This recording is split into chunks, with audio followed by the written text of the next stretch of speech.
I can say at this point it is very nice being retired, and I'm just really glad to be retired.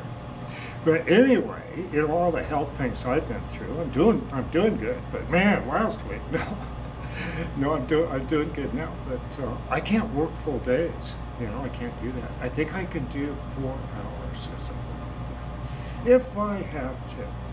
Hey, I was going to talk about the right lathe and mill for the job.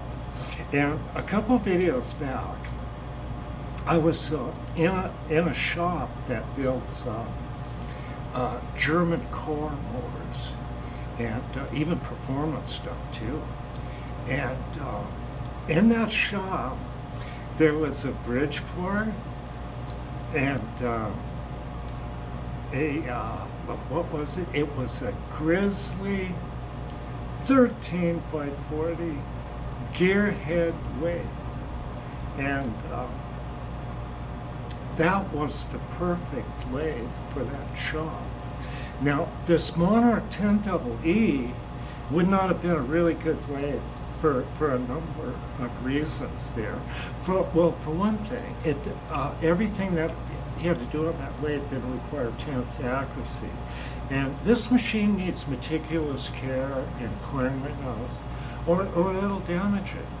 And he had I looked up the price of that 13 by 40 Grizzly lathe, and it's like $6,500 with a couple of chucks and I think just a 4-way tool post. And that's an awful lot of money, but that is the best choice for where that machine's sitting. And let's go over here. Oh, there you are.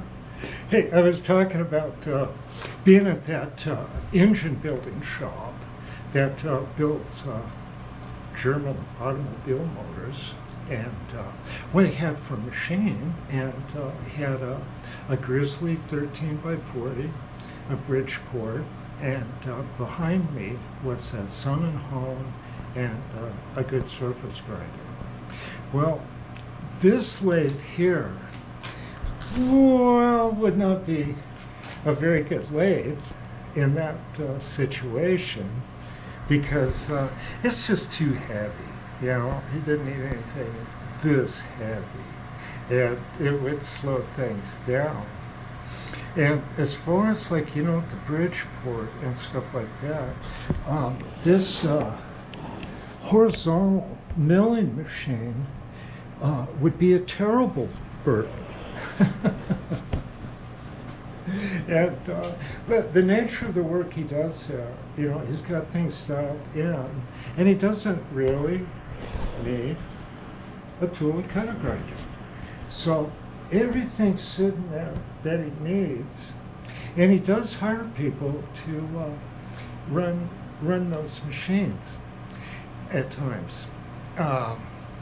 What I was going to say is, working even on very complicated things like that I don't know much about, like German car engines, the machine work is usually just very simple steps, you know, just turn, face, bore, and most all of it is alignment and setup. So that's kind of where Bridgeport comes in. They're just really quick to line things up and set stuff up. Where this horizontal machine here, even with the super deluxe sliding vertical head attachment with quill feed, man, that thing's slow compared to using a Bridgeport. And it's sort of like that machine combined with the jig bore does everything better than a Bridgeport vertical mill machine. But it just takes painfully longer to do in these long setups. And for almost all things, you can tweak the Bridgeport, play around with it, and get by, and it does just fine, you know. So that's why stuff like this old horizontal mill's so cheap, I think it was $500, You can't find a rusted Bridgeport for 1,000, I think. So this old stuff is not worth as much. And I want to point out, per hour, things have changed, The equipment companies here, like Case, International Harvester, Caterpillar, and all that, they're all $200+ an hour. And the other shops, you have to quickly follow up, to get your motorcycle work done, and all that's probably more, here or there. But that reflects on inflation and the rent you have to pay, So low volume here, low rent. But the one thing I was thinking, well, what good am I? What can I show anybody? One of the things I could show you is how to get the most out of your totally worn out machines. Because when I was working in the trades here, working on logging, mining, agriculture, we just didn't have the most deluxe machines.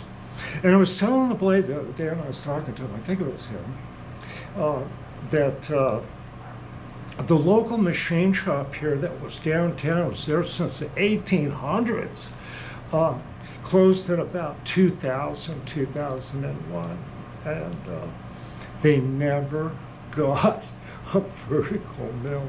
They had an old Kearney and Trecker Milwaukee with a vertical head and just a pile of really old blades. They even had a shaper, and a plater, I think. So it just depends on what you're doing.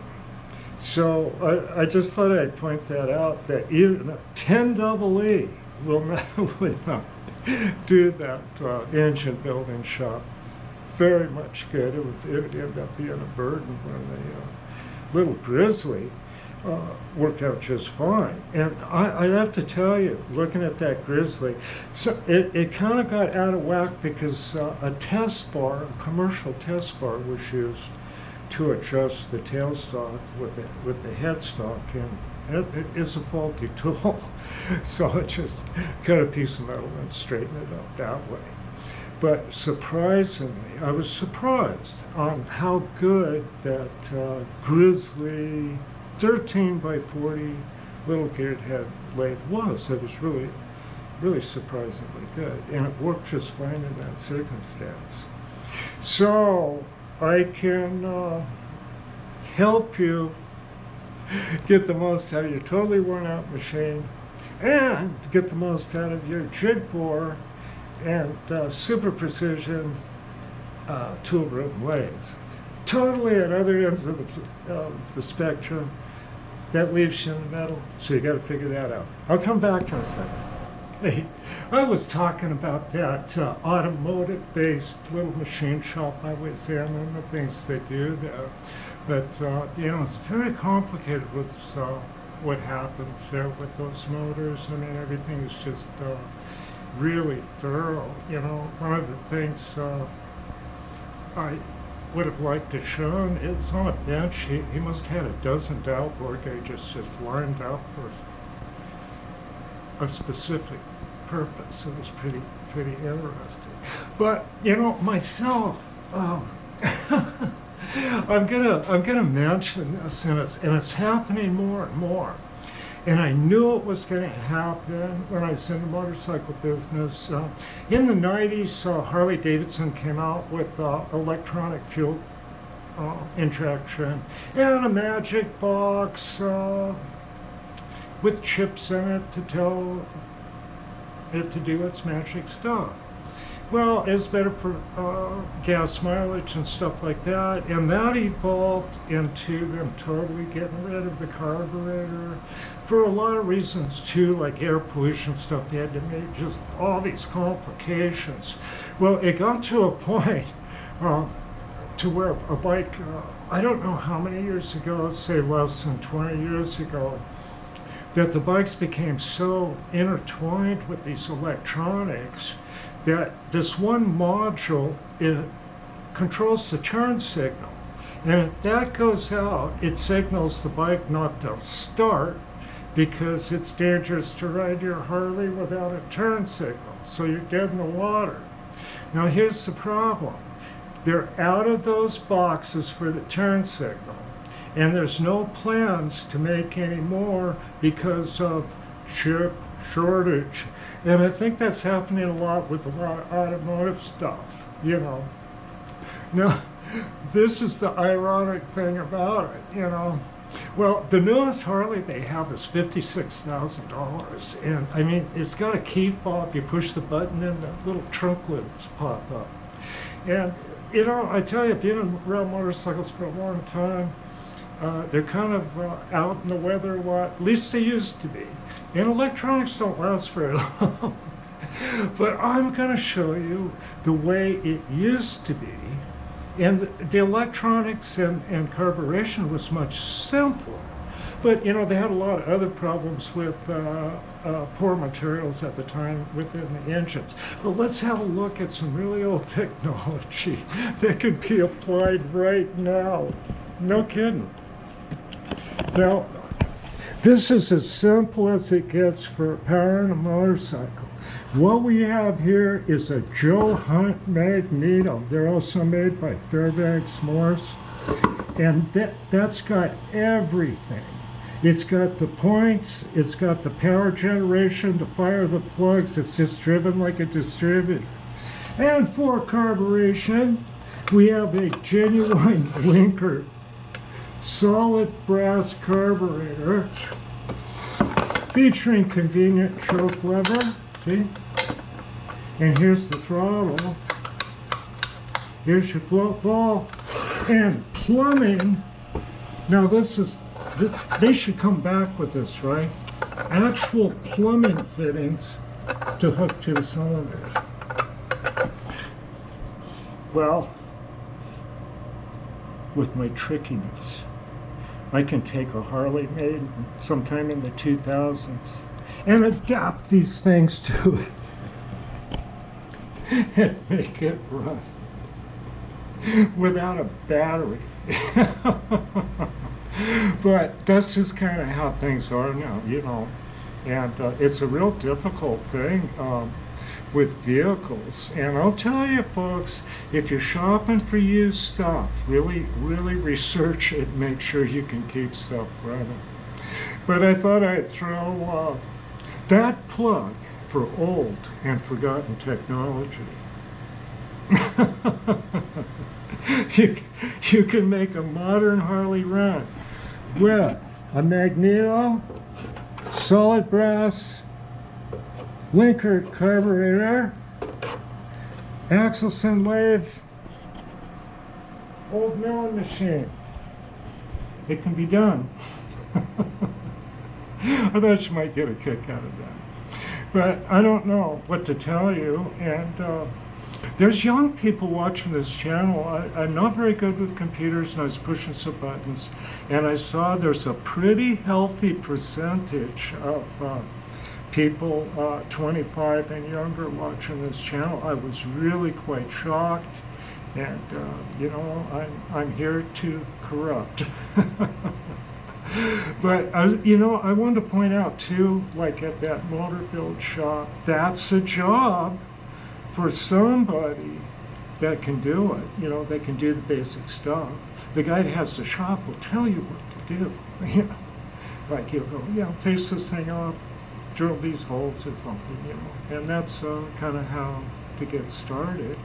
But I don't know. I'm kind of out of the system here for several years, so I don't know. I know I can scare up work, but not too much. I'm not up to it. I'm too old. But I have a lot of fun with these old machines, and I can do that one thing. I can help you get the most out of your terribly worn out machine. And you're not so terribly worn out, and tumbleweeds and jig boards. So what I'm coming back with, I'm playing around with trucks. I got my getting the size issues fixed here. The problem was the gib. You'd think the thing is tight, And it especially happened on aluminum. It would cause the tool to suck in because this adjuster screw was broken. And I got all that fixed. So now I'm kind of playing around. To get reasonably close tolerance, have to put a 10th reading dial indicator on there because this is hard to read. It's 0 to 400. So we'll play around with that and work on reducing taper on a part, okay? I'll be back with that. Hey, I had one more thing. It's really disturbing. You know, here in this town, we have the community college, and it's really beneficial to a lot of people to learn welding skills and machinist skills, whether or not they pursue that as a career, because, you know, there's just all kinds of mechanical jobs and stuff where welding and machine work comes in pretty handy. And I've seen it where if somebody can use a lathe and a mill and they're working somewhere, I've seen that company buy a lathe and a mill just to save money. So the skill's not wasted. So if, you know, I don't see any reason why not to keep learning it. But on that note, the community college here is closing down all vocational programs, and they had ag mechanics, they had auto body, basic auto mechanics, they had the remnants of their welding, and I'm trying to think what else they probably closing, but I don't know. That's probably a no. They had a cosmetology department, and I'm sure they're closing that. But they want to be more of a university, is what I'm told. And they have a nursing program and stuff like that. So no more vocation locally. And that's likely going to free up some more machinery around here, and it'll end up out at the recovery yard or for sale. Okay, back later.